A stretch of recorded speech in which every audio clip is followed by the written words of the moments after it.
it's almost like people are afraid of the idea that there's a physiological and biological factor with your spiritual life and your sanctification because they're afraid that that will open up a door for like materialism or something like that. Yeah. And I think that they're actually more, they're covering for a fear of the opposite. I mean, they're afraid of losing this kind of, again, dualism that kind of keeps you from grounding what it is you're supposed to be doing on Earth.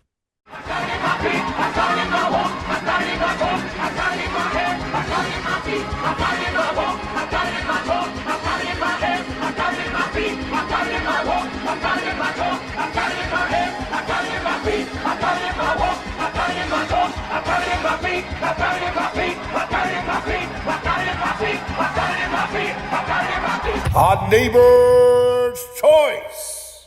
We haven't done a conversation on bioenergetics in some time, and it's something that we have made a big focus of our show, A Neighbor's Choice, whether we're covering politics or culture, uh, whether we're getting into new physics with our co-host, Dr. Yu, and his Yuan theory, or whether we're getting into other areas like what's happened with this uh, pandemic that we've emerged out of and the responses to it. Bioenergetics has been a through line that we've continued to investigate, and we like to talk to folks who have Twitter accounts that are trying to explore things in a creative and bold, fresh perspective.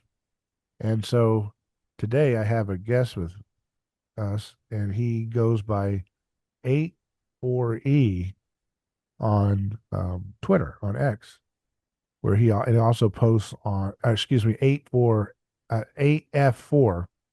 Sorry, this is like Star Wars trying to get the numbers right. 8F4. 84E that's another guy. You don't want to talk to him. He's dangerous. But he also posts a Substack, which is at Blue Flowers with a one instead of a L. And he's a graduate student at the University of Toronto. Welcome to the program, George. Yeah, thank you for having me. Yeah, I was interested in your thoughts on the this post that you made.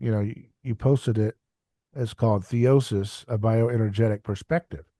So, first of all, is this something that, have you been a long time Christian or a recent convert? Or tell me a little bit about your background and how you investigated theology. Yeah, so I'm like an Eastern Catholic, like cradle from birth, and as the case with like many of that sort of people, like you're just born into the faith and you don't really think much of it. Oftentimes, like it's sort of just a background to your life. But eventually over time, I started investigating like what I actually believe in because I think it's important that people are at least educated on what they believe in. They know at least some of the intricacies of it, and at the same time, I was in the middle of my graduate studies, and I still am, but I was studying a lot of like Peat stuff, and I was getting interested in the idea of like what the biological aspect is of these sort of supernatural elements of the Christian worldview, being like, the Garden of Eden, the fall of man, um, what our diet was like back then, how the Christophanies and the Theophanies and like the miracles like the Eucharist, how those actually interact in a biological sense. And then eventually that morphed into what is even the point of living from a Christian worldview and how we can intermingle that with what I was studying at the time, which is Ray Peat's work. So originally the paper was about like describing the biology of like certain miracles, like maybe like the Eucharistic miracles or when Christ was sweating blood in the garden. But then that it morphed into Ray Peat, his diet, the bioenergetic view, and how that can play into the Christian answer to the question of life, which is theosis. How would you like to unpack that and dive in? Where would you like to start? Um, I guess we could, I guess we could start at why, what is even theosis, and then we could go into why one ought to follow it. But basically, like theosis is this.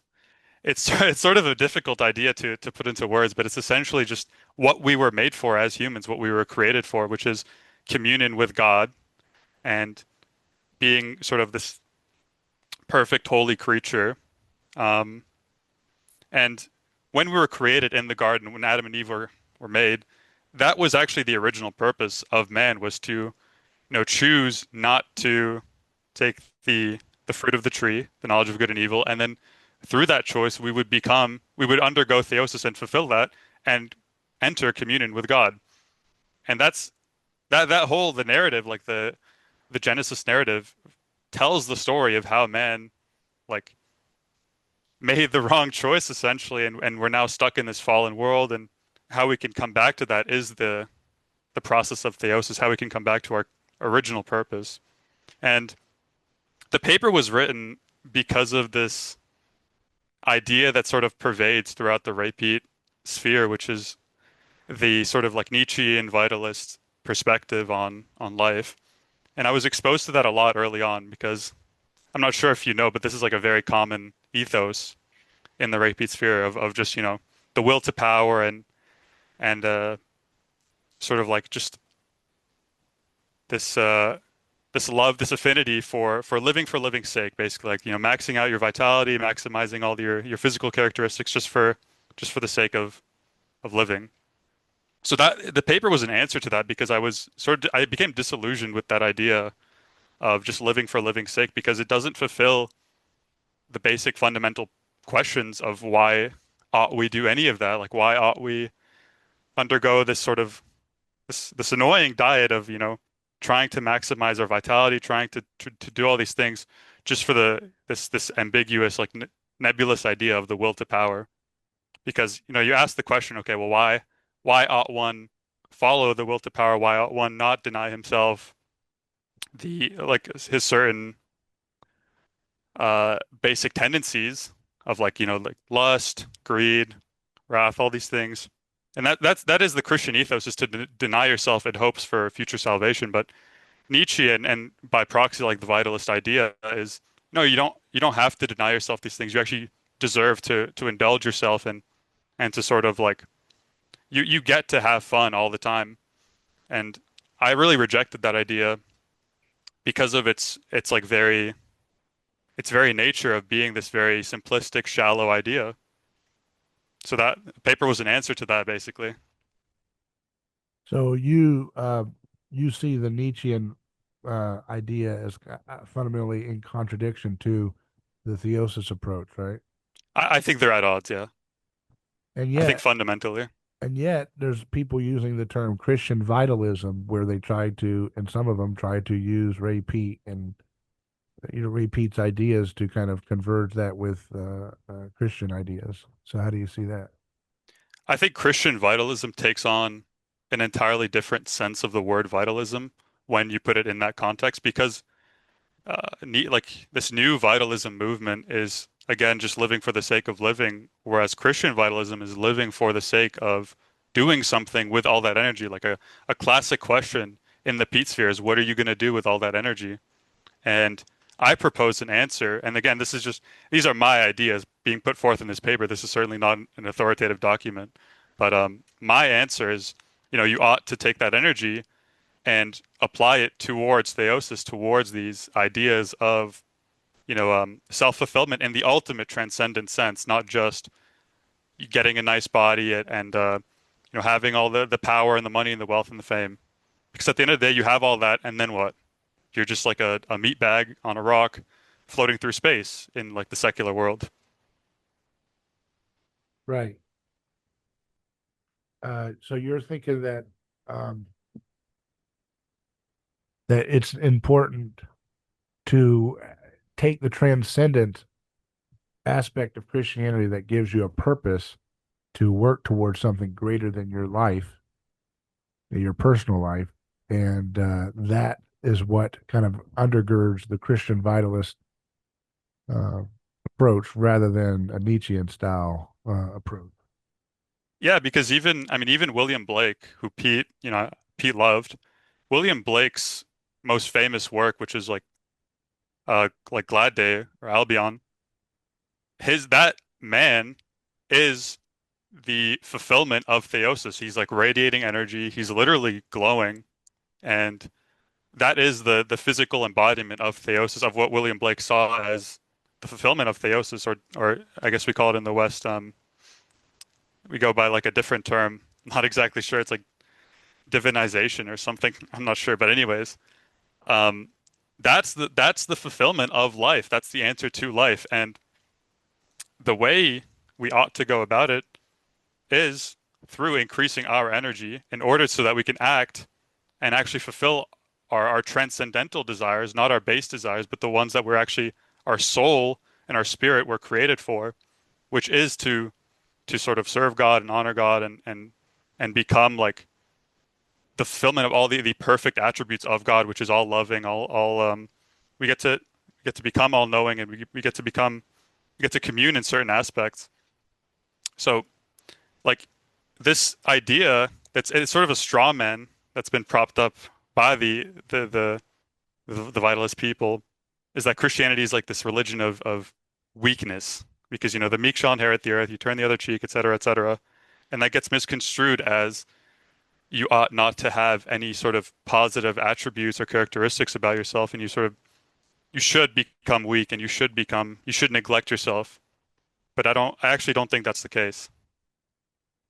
Yeah, and there is a kind of Gnosticism that pervades dualism and Gnosticism, both pervading a lot of people's encounter with Christianity, in which it's this kind of profane, the body is kind of a second tier consideration to the spirit, right?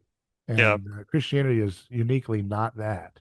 Christianity is the body and soul are both equally important. yeah, And that's the one, I think that's the one, it's the only worldview that I'm aware of that does bring a proper balance between body and the spirit. That the body and the spirit.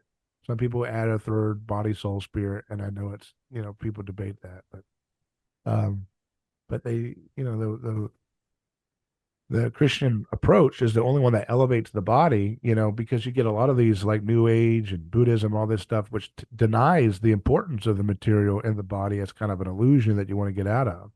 And then you have Platonic thinking where it's like, no, it's all about the spiritual. It's the ideal. Let's get out of the kind of lower existence of material and bodily reality.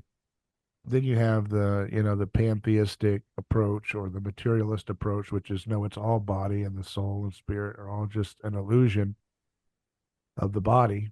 And all of those areas are wrong. It's Christianity that says no, body and soul are matter, and that matter matters, and earth matters, right? And I think it's important, and I think you would agree probably that it's not just good to get our own personal metabolic health in order, but that as we as we become restored to our place in the garden to be co-creators with our Creator, it actually helps to expand the metabolism of our species as well as planet Earth. That that as our metabolic rate of our species improves, therefore we're able to, as a species, experience theosis as well, not just on an individual basis. yeah. No, I fully agree. Like again, the question of what are you going to do with all that energy? It's left unanswered in literally every other worldview or paradigm because of the simple fact that it denies some fundamental aspect of our world. Either, the spiritual world isn't real, the material world isn't real, or some combination of either of those two things. And the Christian world turns around and says, no, like again, like you said, like they're both important. And it's not just that, you're going to forego one permanently in favor of the other. It's that you ought to take the material world and transform it into something like the ideal, the divine spiritual world. And I mean, that's the whole point of the Christian paradigm is to bring down God's kingdom into earth. Like that's the whole point. why you should be a good worker and why you should be doing all these outward signals of virtue and piety is so that you can bring down the kingdom here and not just, sort of wait for it like a dualist because this world doesn't really matter and things of that sort. So it's like a fundamental, I think it goes hand in hand, I would say, like, peating and, the bioenergetic idea of increasing your health and increasing your energy capacity and your work capacity so that you may sort of bring about more good works and more piety and spread that because a weak man cannot really, like, weakness isn't a virtue. A weak man cannot do any of the good things that he ought to do. Yeah, and you have this, they call it the Puritan work ethic or Protestant work ethic of toiling away. But that, the fall was the fallen state of man was to make that difficult, not that work itself was the curse, right? And I think that's important to distinguish. Yeah, exactly.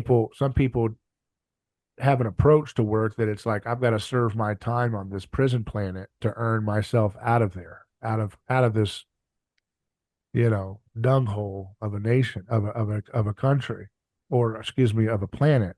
Like I've got to get out, I've got to kind of earn my keep to get hopefully plucked out of this nightmare. Again, that's not Christianity. That's again Gnosticism or dualism. There's all these. They all have a lot of these ideology or these systems of thought have overlapping kind of modes of processing what the point of reality is. And there is a kind of bad view of work. And actually, from what I understand, one of the traditional older meanings of slothfulness was not just a lack of working, but rather working for working's sake, right? Not working in a way that is actually, you know, recreationally, uh, you know, ordered.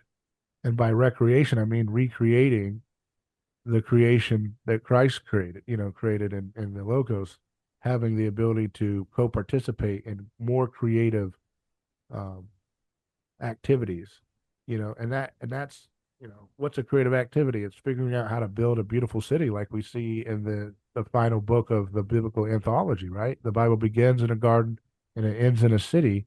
So obviously, the objective of the people in this story is to build something, to not just sit and that's what Peter Thiel has called Edenism, where there's this desire to try to keep everything in this tranquil, idyllic past. That's a pagan notion. The idea that we have to get back to the garden and stay there. That's a pagan notion that the best days are behind us. The Yeah. golden age is the gods that were the titans and everything, and now we have lesser gods and lesser stories, more suffering, and we can only try to get glimpses of that golden age back. All of that is a delusion, because that's paganistic, defeatist thinking. That's cyclical bound. It's cyclical, and Christianity gives us uh, a kind of not a linear, but a kind of forward approach, an open-ended approach to history that compels us to go somewhere in history beyond where we were before. That frontier spirit is uniquely Christian. Christianity is the one that teaches the pagans that you don't have to fear the sacred forest. You can go and build something, and even if you have to take out a tree, don't worry about the spirits are not going to be enraged at you for clearing a tree for something that is more beautiful, which is life flourishing, human beings flourishing, and creating language and meaning and stories and love, right? Yeah, I would agree fully, especially in the sense that man is the steward of the earth. Like that's the biblical notion, is that we are in charge and responsible for everything that goes on in this world. So people think like that this idea of like, working on a field or like toiling for work is inherently evil, but it's our sort of divine purpose is to, at least especially in Eden, it was to actually work there and sort of maintain things and at least work in some capacity. But the work itself wasn't unpleasant because it was work. It was pleasant, and after the fall, it became unpleasant by virtue of our fallen nature. And once we come back to this idea that we are the keepers of the earth and we are that doesn't mean to subjugate the earth and sort of maximize our profit and take everything and drain and resource drain it. But it's once you understand it like that, that this is we actually get to work here and we get to do these things and we get to create. It becomes at odds with the a lot of the criticisms of the, like you said, like the Puritan work ethic, where it's a sort of slave morality, where I'm supposed to work 24/7, and I'm supposed to, every minute off the clock is a minute wasted, sort of idea. But it becomes this idea that I actually get to participate in creation. I get to shape the world around me because God has created me to do so, and that's the fundamental position of the Christian ethos against what I guess Nietzsche would think was the slave morality where you're supposed to punish yourself and chastise yourself, which is it's true in some sense. You are supposed to deny yourself certain things, but it's not that you have to out of some shame or some fear, but it's you choose to do that voluntarily and freely, and you get to do that because you're called to serve a higher purpose. That's fundamentally it. And that's the whole thing with the papers that you're called to do by to undergo this bioenergetic diet and like focus on your health, not for some shallow, stupid reason of just, you know, getting a bunch of girls and doing all these things, but it's for the bigger reason that you actually get to do this because you're innately called by nature to be something higher. Right. And do you, this is something I've thought about in the past that might be considered controversial or heterodox. I'm not sure, but it seems like the thyroid is really, you could view it, it's positioned in the neck, and you have the body, you know, uh, below it, and then you have the head where, which kind of the brain and the mind interact with the spirit world. The body does too, but it seems like there's this picture there of body and soul coming together, heaven and earth, that this thyroid gland is acting almost like a conductor of an orchestra between the bodily and spiritual dimensions of the human. And it seems like to me that when you have an impaired imbalance, if you have an impairment of that gland in its proper function, and of course the mitochondria are another key aspect of this dance, but that when these things are out of balance, that it becomes harder to practice the personal gifts of the spirit, right? Like the joy of the Lord is our strength, is this interesting idea. Like the joy, the ecstasy, the delight of God, who is the Lord of the spirit realm, gives us strength to work, right? To play, to be forgiving, to be loving, to be creative, solve problems. All of those things are harder to do when you are not able to access that spiritual joy because of a variety of hindrances.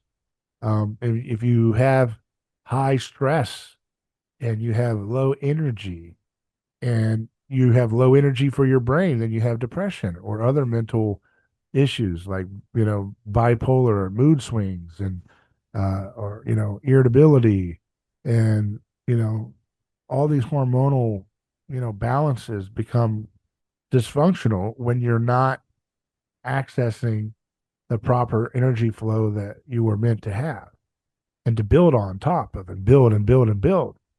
And so I see that it's really hard to say, well, this is spiritual discipline over here, and then this is your bodily,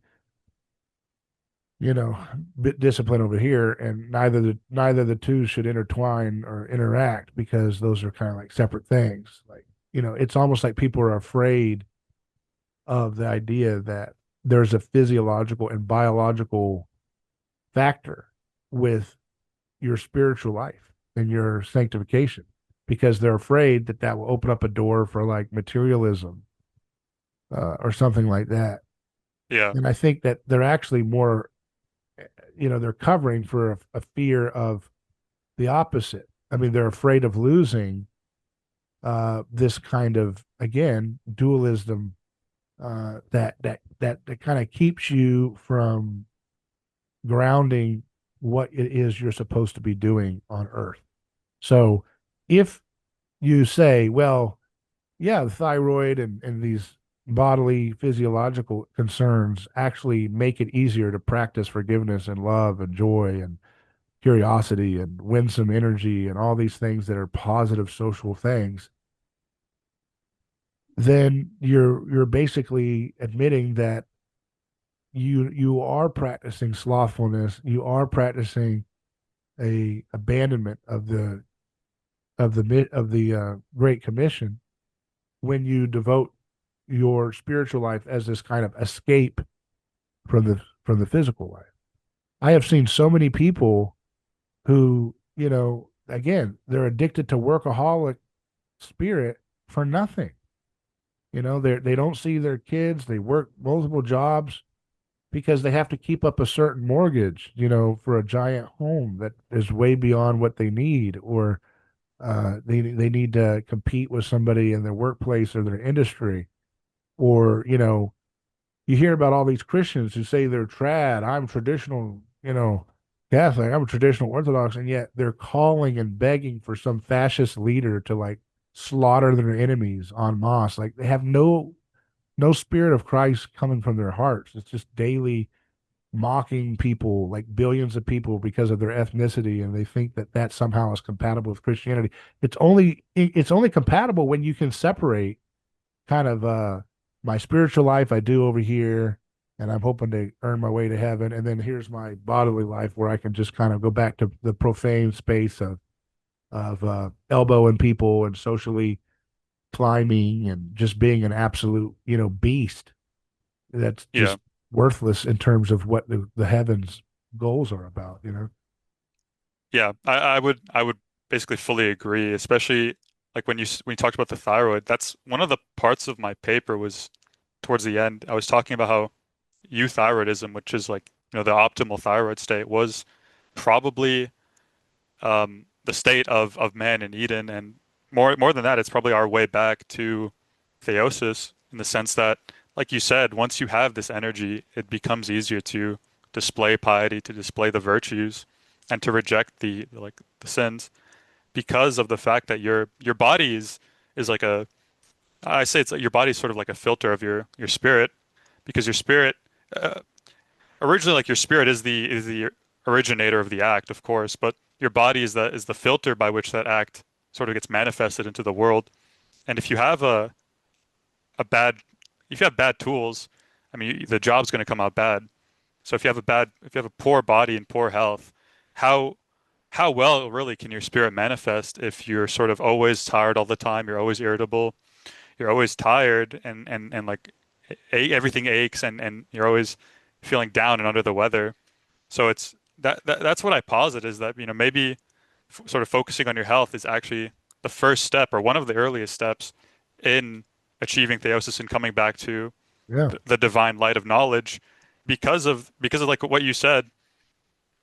A lot of the Christians, like, they're sort of this is a criticism, a valid criticism against a lot of the traditional space too, is they have this pious side to them where they're praying and they're doing all the outward actions, but inwardly they're sort of ugly in a sense because they have some sort of thing where they're always irritable and they're always mad. And this this sort of reminds me of Nick Fuentes in a sense because he's talked about like a lot of his like illness, like he has like lethargy and he's sort of tired all the time, and these things go hand in hand where I'm not saying he's always mad and stuff, but it's a sort of one, it's a dimension to that where if you're tired all the time, you can't be a good person and you can't be nice and you can't exhibit the holy virtues. Unless you have a spiritual blessing, like a miracle, which Yeah, you think, because you do see those people who are tortured in prison as martyrs, and they've got the grace of God, but you just emanating, even though they're in a high stress state. Or you have people who are in nursing homes who are not getting any sunlight, getting garbage food, right? Not getting any social interaction, all the things that you would need to be bioenergetically healthy, and yet they have, an effortless grace and beauty and love towards other people, right? So these things can be spiritually overcome, yeah, but the general tendency is that when you're, there's a reason why so many old people, when they get like sundowns, sundowners and all that, they get angry and cranky, and then, a lot of people who have Alzheimer's, these things, you can kind of pull out a lot of the nasty, ugliness comes out, and it's not really them. Or you can get, people who are diabetic and they get irritable swings and mood swings, or you get people with postpartum, and they're not nutritionally where they need to be, and it exacerbates something and becomes this big huge crisis of the soul, and relationships are crushed. You remember, um, Rhoda Barnes talked about, how he would heal marriages and his patients when he would get both of their thyroids working in the right, you know, at the Yeah, right yeah, level, and it's such a yeah, weird thing that you think, how many, unfortunately, priests and pastors and folks are not aware of this stuff. And it's like when you psychologize or spiritualize all these problems without having a proper understanding of the thyroid or something else, what's going on? And you're it's like, I don't know what's a good metaphor. It's like trying to chart the ocean navigations using the old system of what was it that they called that where they had the charts because they believed the Earth was rotating around everything was rotating around Earth, and they would use all these elaborate charts to plot their direction, but it was a simpler way to get there. And yeah. Like the geocentric model. yeah, the geocentric model. And so when you think about like people spending hours and hours in counseling sessions ruminating about their childhood and just scorching their parents and all these terrible things, and talking about, oh, this person is a narcissist, this person is a that, this person is this, all these accusations and labels are all missing the point of the bioenergetic level of existence. And if you get that right, you can get rid of these anxieties. You can get rid of this irritability or holding on to grudges, right? Holding on to grudges, it's not going to happen when you're thriving metabolically. You can, I guess, if you're really pernicious, you can hold on to them. But if you're metabolically thriving and you're going with that and you're building on that and you're actively keeping your thought life in accordance with the positive outlook, you're not going to have holding on to grudges, right? As it's going to be, you're going to be forgiving because you're going to become more like a child, which is what Jesus said the kingdom of heaven looks like. Yeah, And on the bioenergetic level, that's what Ray Peat said. The future of humanity looks like, more like children, more like yeah, exactly. that high progesterone spirit. Like I'm glad that you brought that up because I wanted to. I think Pete really embodied.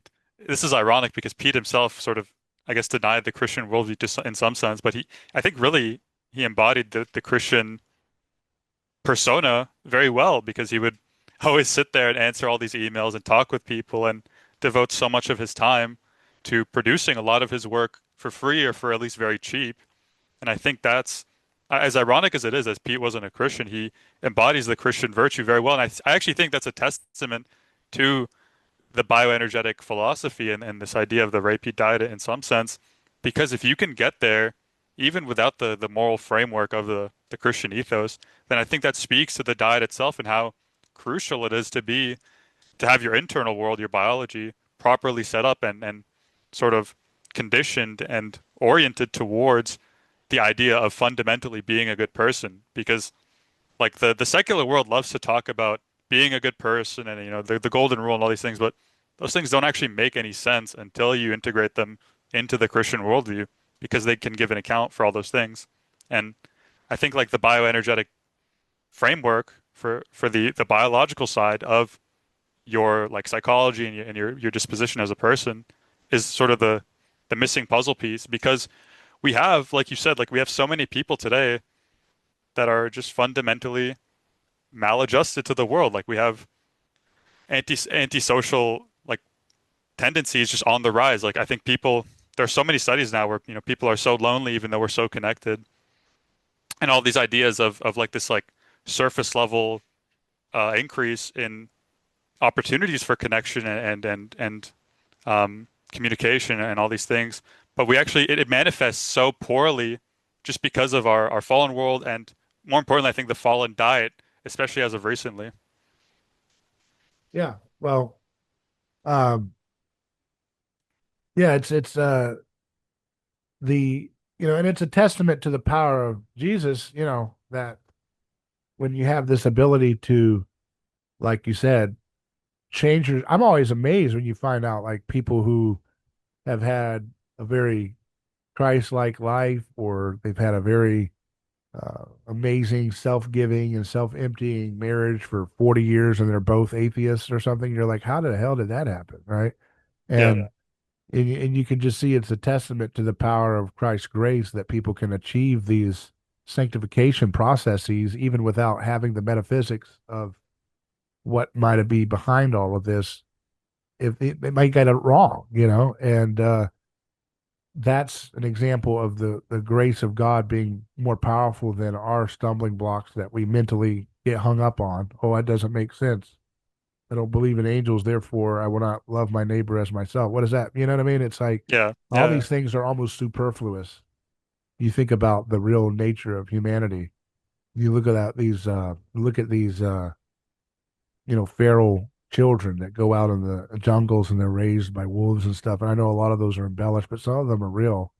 And if they don't get socialization, if they get in there young enough and they don't get socialization from humans, they can be completely stunted. They stay, kind of walking on all fours and wanting to eat red meat and yelling and not having any language or very limited language ability that they can ever adapt to.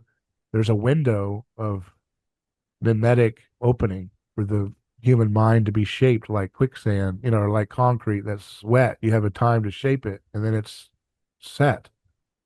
And a lot of what we take for granted as like this is fundamentally what it means to be human are things that other examples of humans don't even demonstrate. They don't have that. Like a feral child may not be concerned with the Trinity and the Nicene Creed and who was right, the East or the West. But does God not love that feral child? Does God not have an ability to connect with that child where that child is, right? And the same thing goes for societies that have been living, thousands of years doing their own thing, maybe a little bit of interaction with the West and Christianity here or there, but they're fundamentally still following their own cultural practices. They have the spark of God in them, even if they're not metaphysically getting it correct.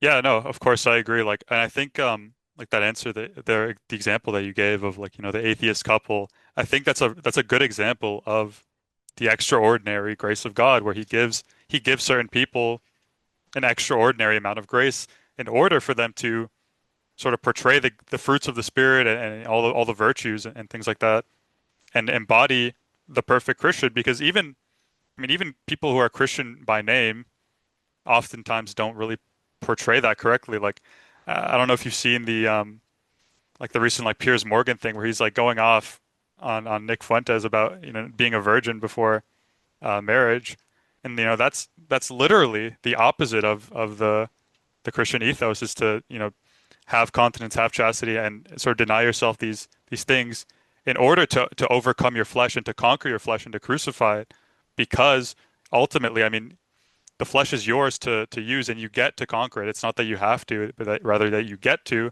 in order to prevail and to become this greater being. And the base world today, I mean, like the people sort of go about their day and they don't really understand why we ought to deny ourselves certain things and why we ought to think in bigger terms, not just the material world.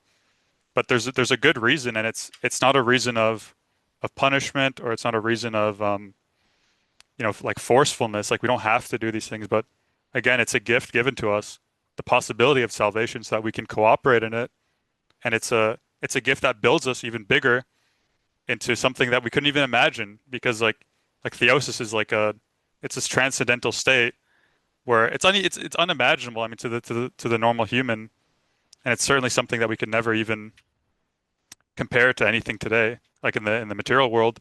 And I think that's like the diet is a part of that, is a stepping stone, or it's a rung of the ladder, a very low rung of the ladder, to be honest, but it's a fundamental one because like all these monastics that you see, especially in the East, like they live a very like ascetic lifestyle. They don't eat much. They don't really like they don't follow the bioenergetic principles, at least in some regards. And yet, like you said, like they're given these extraordinary fruits of the like temperance, patience, piety. And I think that's a perfect example of it's a perfect model of what you ought to do Yeah. and how we can get to it because we are weaker in spirit. I mean, we don't pray that often. Like we're not praying, hours every day like the monastics. But it's a model that we can follow through a biological rung on the ladder, basically, is what I'm arguing. Yeah, and you know the when when Mary hears of the annunciation and what's going to happen, she sings, and she one of the first lines is, "He will bring down the powerful, the corrupt, evil ones at the top. He's going to Yeah. bring them down, right?" And we've missed that. Like, why did she think of that, and why did that impress her heart when one of the first lines out of her mouth when she hears that she's going to be giving birth to the Messiah? And yet, 2,000 years later, again, people think, okay, what is the purpose of Jesus? He is to get me saved. And what is saved? It means you get to the afterlife and you're good to go. It's not heaven breaking into earth and shattering the powerful in the establishment like his own mother foresaw, right? Yeah. So the question is, if we are the body of Christ and we're metabolically humming like little mitochondria in the grand cosmic battle of his body versus his enemies, what are his enemies? His enemies are the principalities and spiritual wickedness in high places.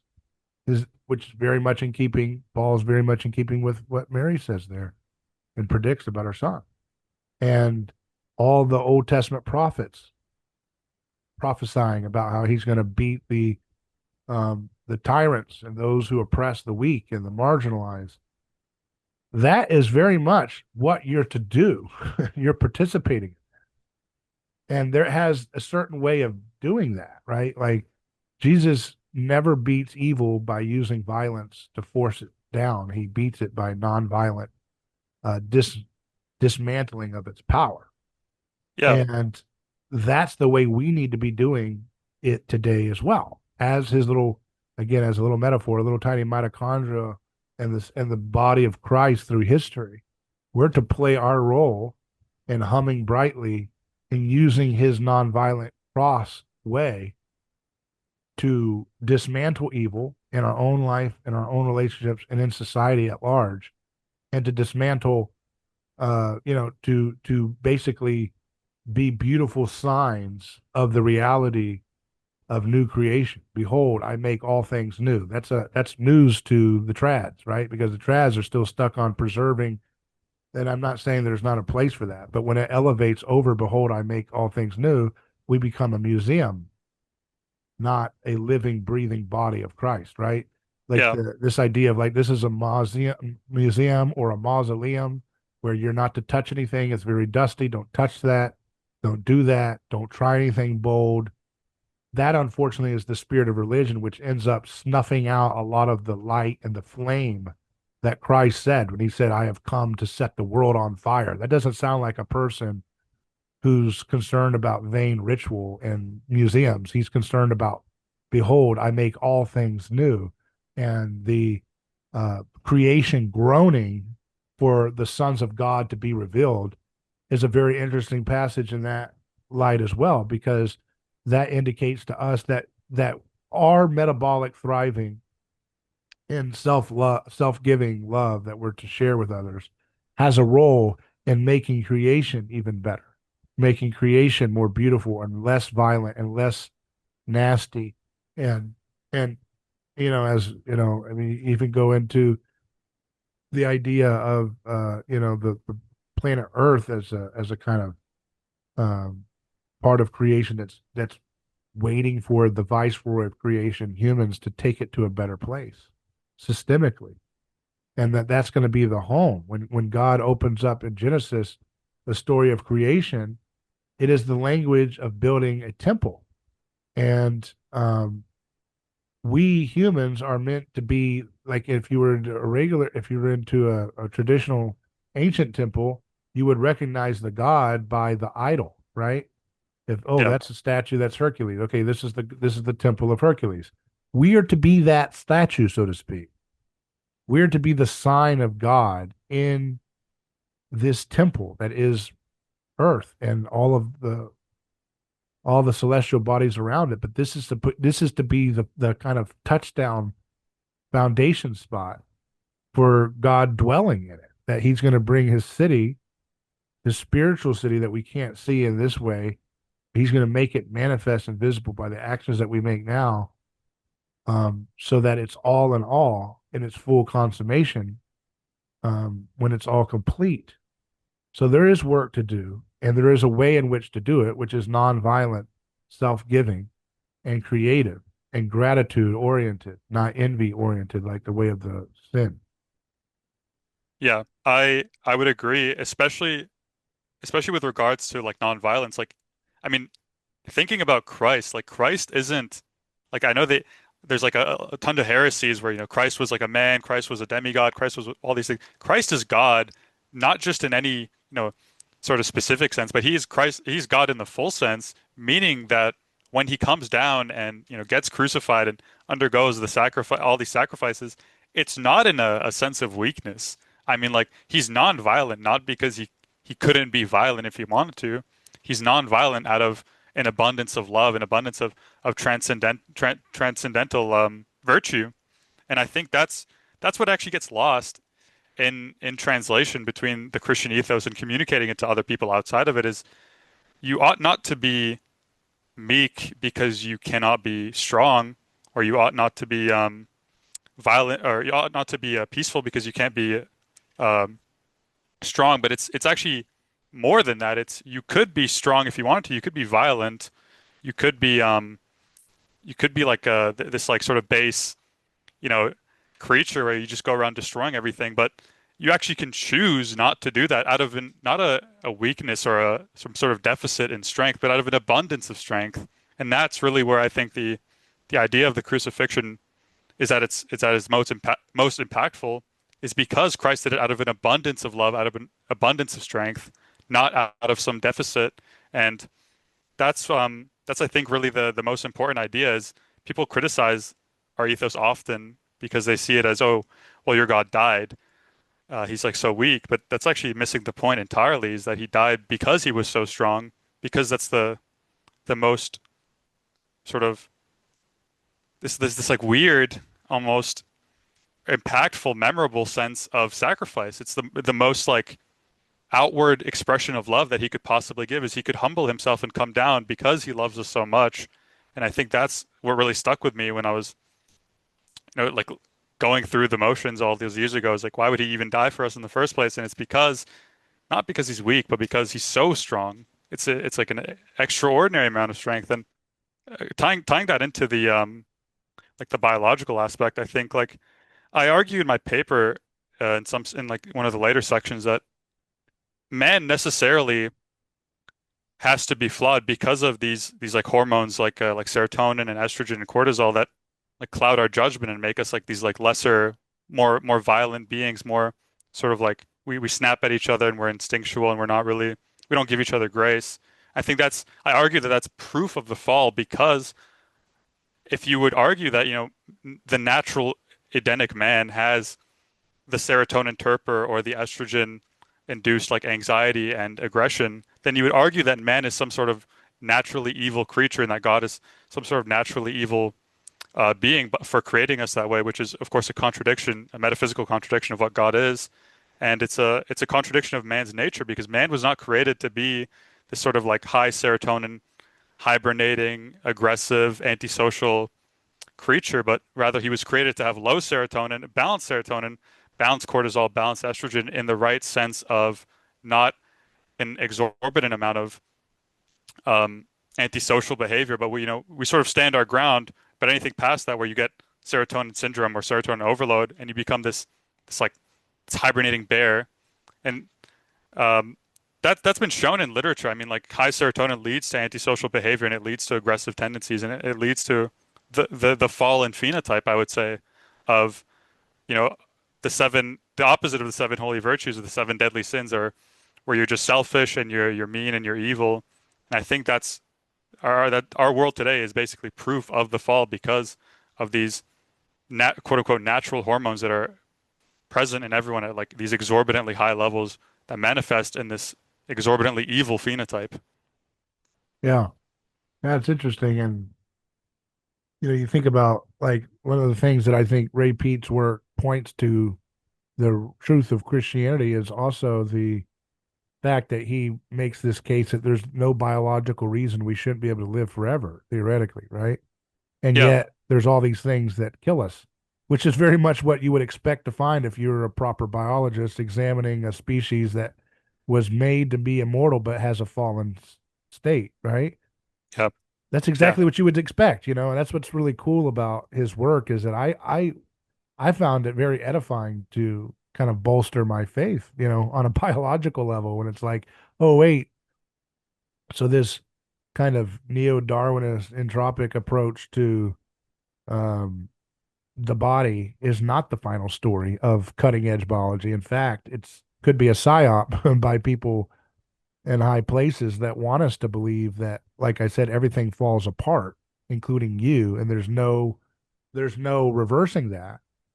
Whereas, Ray Peat says, no, you were actually meant to live forever. And it's like, wait, you're a materialist saying that? That's a Christian claim that we were made to yeah, live yeah, forever. yeah, Right. And exactly. then you go further with that and you're like, wait a second. So if we're meant to live forever, and now we're in the post resurrection state of with Christ. So therefore, in history, we're still caught in between this already not yet tension of Christ has come already to save us from the fallen state, but it's not yet consummated and complete, right? And so we have this tension wherein because we're brought into through Christ the access to kind of the new Adam and the creative capacity with it, we have the ability to use our minds and tools and understanding and learning like what you're doing online and others to try to figure out how to reverse age, and that's a biblical Christian basis to pursue that, to glorify God, like we're not to just submit to death like it's a natural cycle of life. It's not natural in Christ. In Christ, in God's creation, death is an enemy and it's situated as such in Scripture. So we should war against that enemy, not warring against it in the sense of an arrogance or an ego, but rather in a beauty to say, hey, if I could spend, if I could be 100 years old and feel like a 50-year old, that would be wonderful.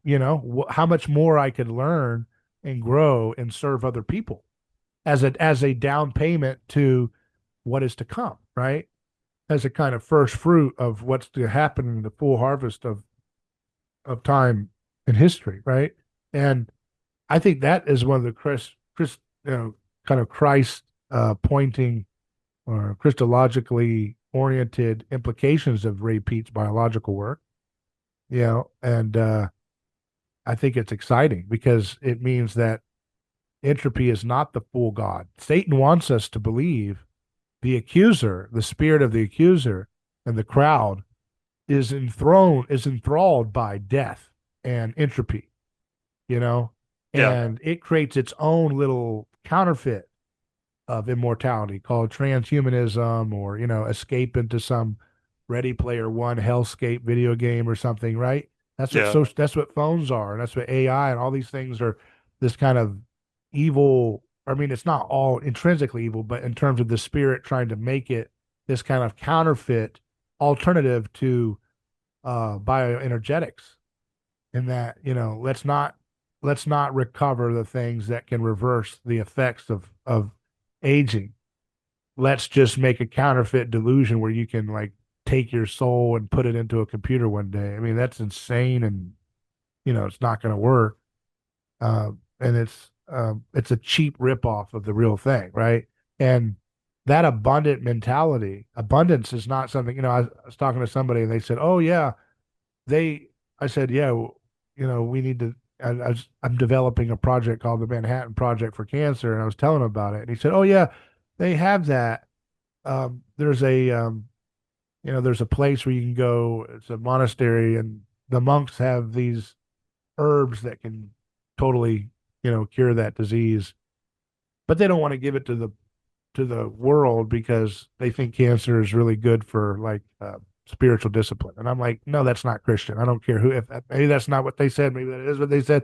Just viscerally, no, that's not Christianity because Jesus does not, while he can, obviously, you can learn lessons from failures and sins and mistakes, and you can learn lessons from suffering and breaking your leg in half, but that doesn't mean that God is pleased with his creation suffering. He is a Yeah, loving of course. father who loves you more than you could possibly love yourself, right?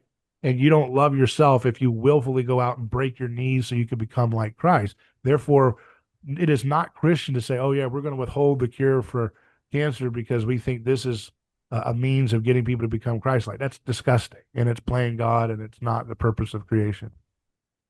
Yeah, no, I would agree, especially like going back to the to like Pete's work, like when you sort of look at it, especially from like a Christian background, you become surprised at how Christian biology fundamentally is because Yeah, like you said, you're not really supposed to die. Like in I mean even in the Bible, like death is objectively looked at as this unnatural phenomenon. It's not like something that was originally part of our plan.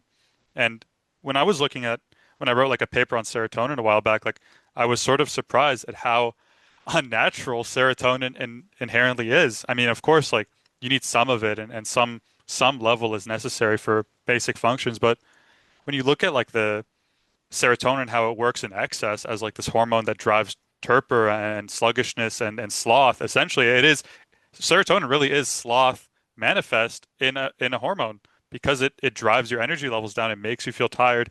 It makes you aggressive. It makes you antisocial.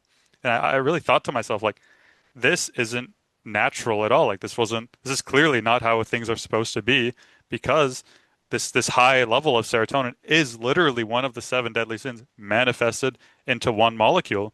And I yeah. think when you like look at it from that lens, you can really clearly see like how innately Christian the field of biology is and the study of biology and study of the world.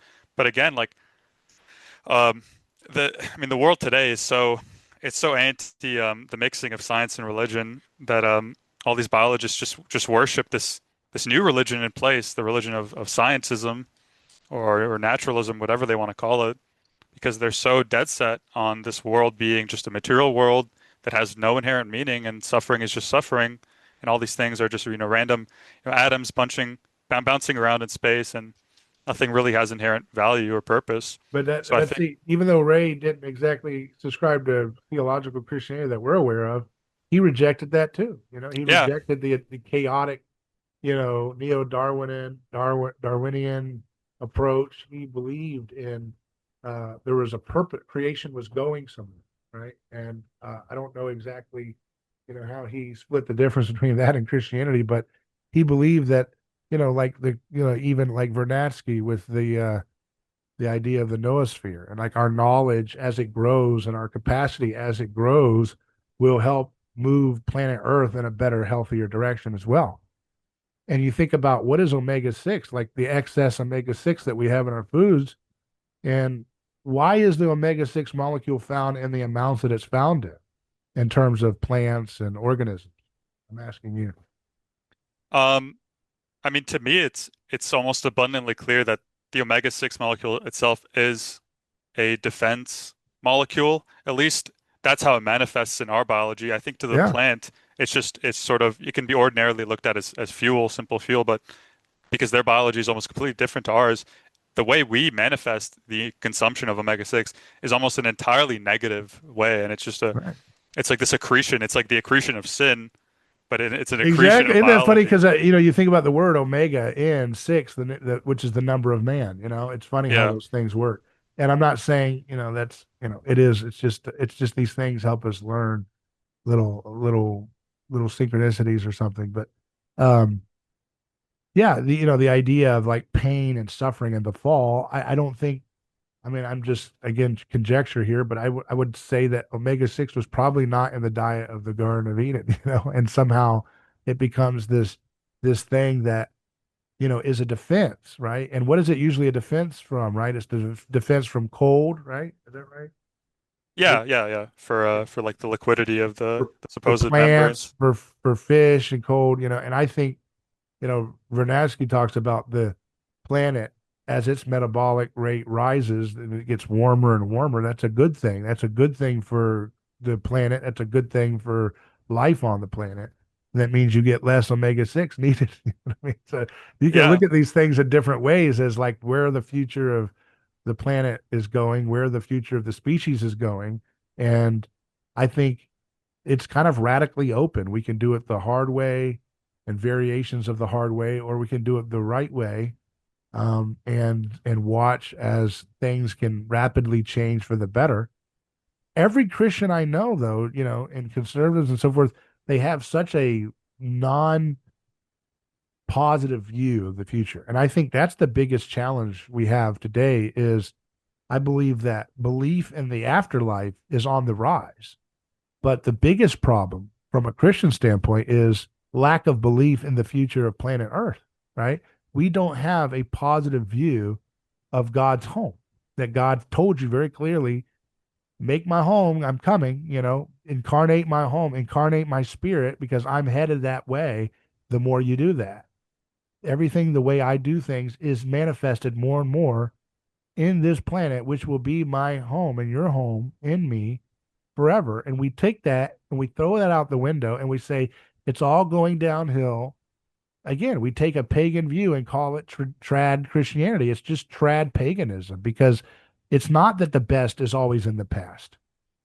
The best is yet to come. That's Jesus's first miracle is a repudiation of that, where the best wine is saved for the end.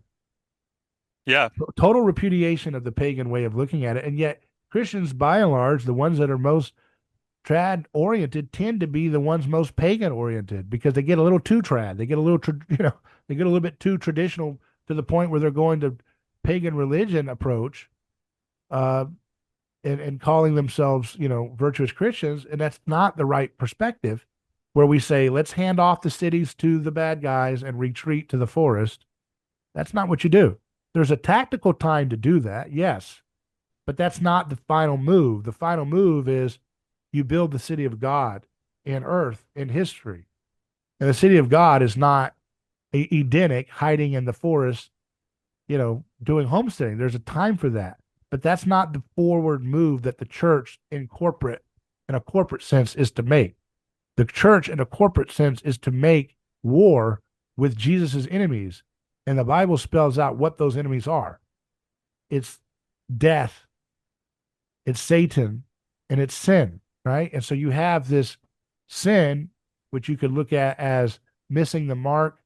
You can look at it, that's how the Bible talks about it. You can look at it as a means of where your social dynamics and your personal relationships go awry and fall. Then you can look at Satan from an anthropological sense before we get into the metaphysical questions. Satan traditionally has always been throughout scripture as a system of powers, and namely the scapegoat mechanism, the sacrificial murder of some for the greater good. That's been the glue that has bound societies at odds with Christ's way since the dawn of recorded time and before it. And that satanic system is something that we're to war against using the principles of nonviolence and mimetic positive role modeling. And then the final one is death. Death, not just as a physical death, which we are to war against by reverse aging to the glory of God, to glorify the bodies that God has given us as a down payment seed that will be resurrected into a fuller body. But also, we're to wage against the system of death anxiety, the way in which death governs and mutates our relationships, which of course feeds back into the satanic structural systems of oppression and violence and the personal sins that we make. We are to war against all three of those things, right? And we're not yeah, to sit there and relinquish the high ground and say we're just going to run and hide in our prayer closets and hope we make it to heaven. That's not the that is you just read the wrong book. I'm sorry. It's not, and you just read the wrong story of Jesus. That's not the story of Jesus in that. Yeah, I mean with the Edenic diet, I had like a little section about that where I sort of derive what it possibly looked like, and it's actually funny because we were talking about this before the show, but I think it basically looked like the sugar diet or the honey diet or whatever, because I mean there was no death before the fall, at least in some regard. Like man certainly did not die before the fall, and I think probably animals and plants didn't die either because God he gave fruit to for man to eat, not he didn't give like flesh or anything. So man was basically just walking around the Garden of Eden, just eating a bunch of fruit all day, and that's like by nature a very low PUFA diet. So I think it's sort of interesting to think about that from a biological sense, like what that could look like. And I explained that, doing the fruit diet today doesn't give you a lot of the same Edenic phenotypes because of our fallen nature, because we're not sanctified anymore, so we don't really interact with the world in a sanctified way. So that's like an interesting perspective on that. That maybe probably the the way we were designed to live is sort of this just eating all the nice things, and we don't have to eat any of the nat. We don't have to slaughter animals. We don't have to do all this work that is clearly like unnatural from how we were designed. But I mean, with regards to the sort of like the nihilistic zeitgeist of today, I would totally agree that even in our circles, like a lot of the people are quick to just say, it's over and blackpill and all these things. But I and I mean even Ray Peat would take like a pretty hard stance against that idea because of the simple fact that to blackpill is to essentially spit in the face of divine providence and God's plan and say, well, I think how this is going to go is poorly, so I'm going to reject the whatever divine providence that God has written and say like I don't like this. I've deemed it to be suboptimal, or I've deemed it to be worse than I think is necessary. So I'm just going to give up, or I'm just going to go off track and close myself off to the world. And there is some element to that in the natural Christian monastic life where you sort of deny the world and you close yourself off. But that's a small subset of man, and it's a constructive purpose. It's not really like a nihilistic perspective. And again, man has two jobs. Man has two divinely ordained jobs. It's either to be part of the clergy, like the ordained clergy, or to raise a family. Those are the two jobs that a man can have in God's kingdom. So it's like if you're not going to be a priest, then you can't blackpill. Or sorry, if you're not going to be a monk, then you can't blackpill. Sort of by definition, you have to go out there and you have to achieve all these things. And you have to construct a family and you have to lead them by example. And you don't really get to do that if you're just sort of in your room all day blackpilling about the state of the world and the state of your country and all these things. It's okay to complain. It's okay to give ideas, but at the end of the day, your conclusion shouldn't be that it's all over and that we ought to retreat. It should be, well, things aren't perfect right now. How can I make them better? Right. And I think people they're afraid of risky excellence and they choose safe mediocrity as a result, and that's the thing that people are afraid of is they're afraid to do big bold things because and so they use that to justify their lethargy and their, you know, laziness, their cowardice to take on bold opportunities for good. Yeah, well, I mean, that just stems from the secular worldview where nothing really matters and you ought not to do anything, or it stems from a misreading or a misinterpretation of the Christian ethos. Because if we're gonna go to heaven anyways, might as well just not do anything here. And I think that's like you said, like it's a fundamental misreading of our paradigm, of our ethos, of our like essentially our mission, because God's kingdom isn't going to stay up in heaven forever. Like it's supposed to come down here and be manifest into our world. So if you just sort of recluse yourself from Yeah. the world, you're directly at odds with what God set out to do. And one way to look at imitating Jesus and living like him in the way you relate and commune with people is that you are practicing what the future human species will look like in the future. You're modeling You're like an ambassador from the future, almost like a time traveler, right? Like you choose to live like a time traveler, like Yeah. a down payment of what everybody will be like more normally in the future. And it's not like, this might, again, people are so doom pilled about Jesus saving the world. You wonder what offends Christians these days. But, it's not like we're all going to be, this is something I think you probably resonate with. We're not like in this static state of like fallen failure mode. And then when the eschaton comes and everything is, um, you know, made full and complete, boom, then we like snap in like a button into Yeah. perfect mode.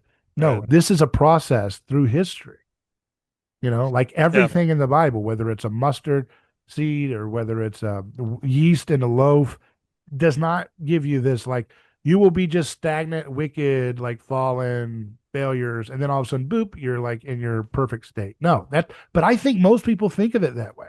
And that's why they just, they basically apologize for their existence, try to, stay out of harm's way and try to mitigate their, particular sins and fetishes or whatever, and they don't do anything great and bold because they're afraid of failure, or afraid of getting hurt or socially ostracized or something like that, and therefore they miss out on their calling potentiality. And I think it's more interesting to look at it like, no, like, okay, no matter how long the earth is, when you love more freely than the other guy because you're imitating Jesus, and when you are kind to your enemies, and you can be a peacekeeper that solves feuds that have gone on for generations, and when you can create wonders and art and beauty that inspires people to a more post-scarce approach and a more abundant life, not a death anxiety ruled life, you're literally modeling, let's say, what people will look like in 3000 AD or 5000 AD or 6000 AD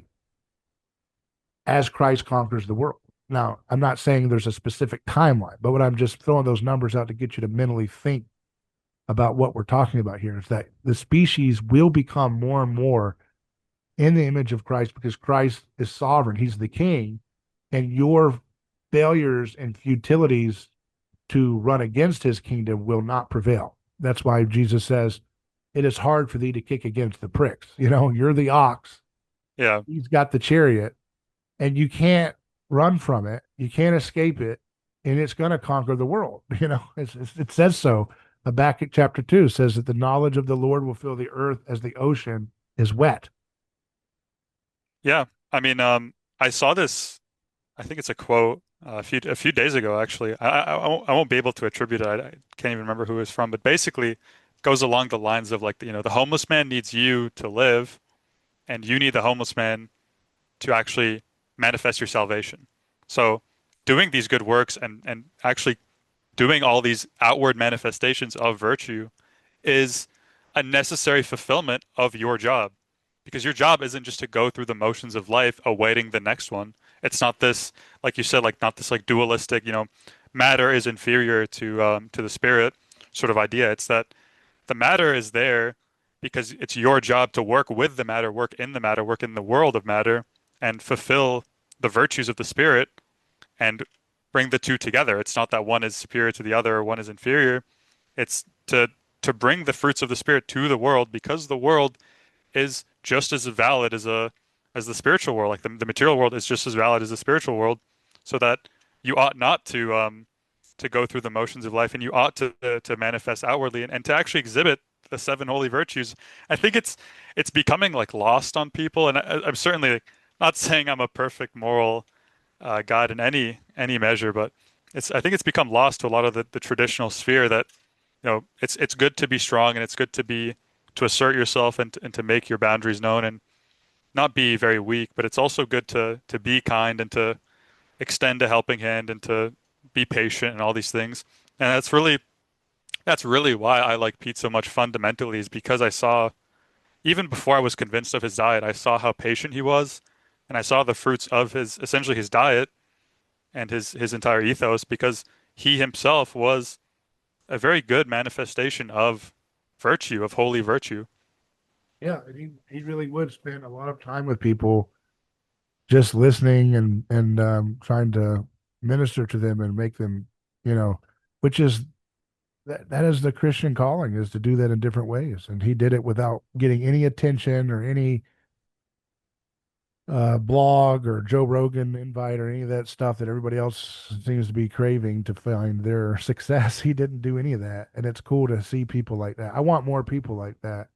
And I want to be more like that. I'm a kind of a person myself, but I want to be around people like that too, to encourage the journey, because it's so nice to meet people who don't have an angle where, I remember, yeah, I could tell funny stories about that, but there's just always people working you.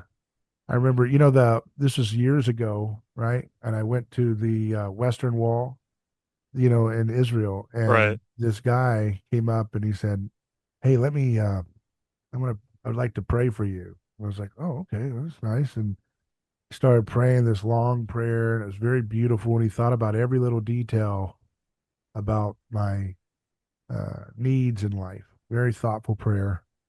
And all of a sudden, as he's ending the prayer, he's asking for a payment, you know, Yeah. right there at the wall. And I said, "I don't have cash on me. Do you take debit card?" You know, that maybe he could swipe it right there if that's the way he wants to pray. But he said no. But the point was, is that, you know, that's how life tends to be. A lot of people that, you know, like, look at what Trump has done to all these people. They thought he was going to save their life, and all he's done is just taking care of mostly his own friends and, you know, high places. And he's done a couple little gestures for the people and what they wanted, but not really. And they spent how many of their years devoted to this man's life, like following his every move, liking his every post, ruining friendships and family and wrecking their life, taking a product on his endorsement that has harmed them and killed many of them. And you think, my God, you did so much for this guy and he just still letting you down. And then you meet people like Ray Peat, and his answers may not be the final answers on the biological questions, but it was certainly in the right direction for where the future of biology needs to go. And he lived that way, one on one with people, without getting any credit, or seeking any credit. That truly is what it looks like to self empty. You know, if Yeah. if, if kenosis can look like a model, I mean, that's what it looks like. It looks like someone who serves and loves and helps people uh, by the thousands without, seeking any approval or saying, "Okay, that'll be 39.99 for this phone session. Thank you. I'll invoice Yeah. you." I mean, what a nice, that's a great example. So many people who criticize capitalism are thoroughly owned by profit motive, and he certainly was not.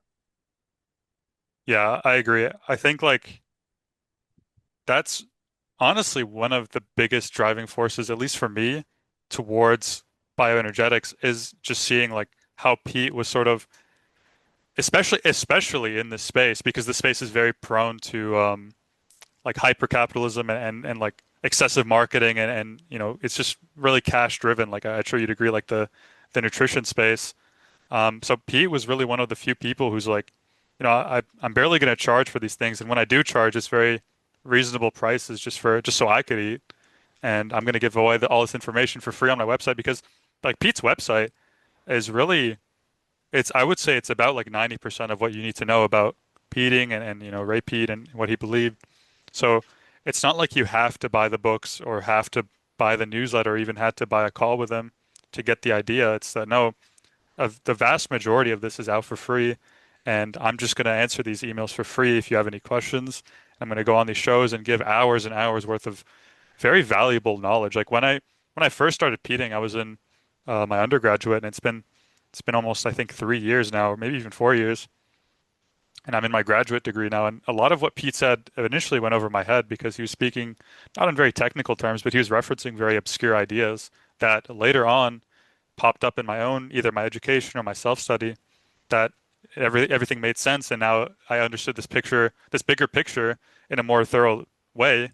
And Pete would just give all of that out for free, basically, all this like this like very niche, obscure knowledge that made sense and that was constructive and that could build upon a bigger, especially brand new idea. Pete's idea was basically brand new in the field, and I think that's what's so valuable is that he gave all of that away for free without really asking for anything in return.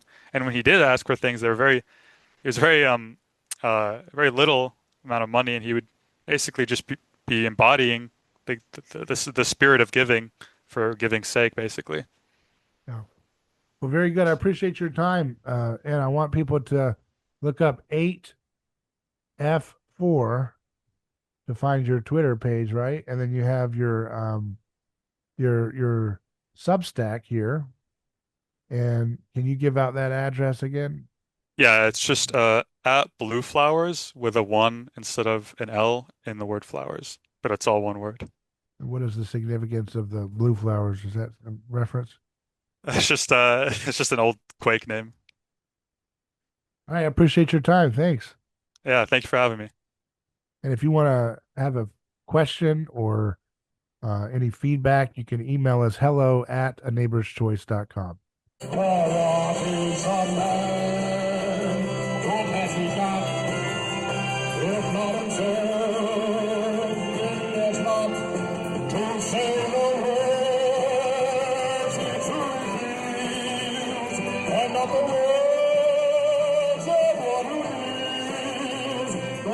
Choice.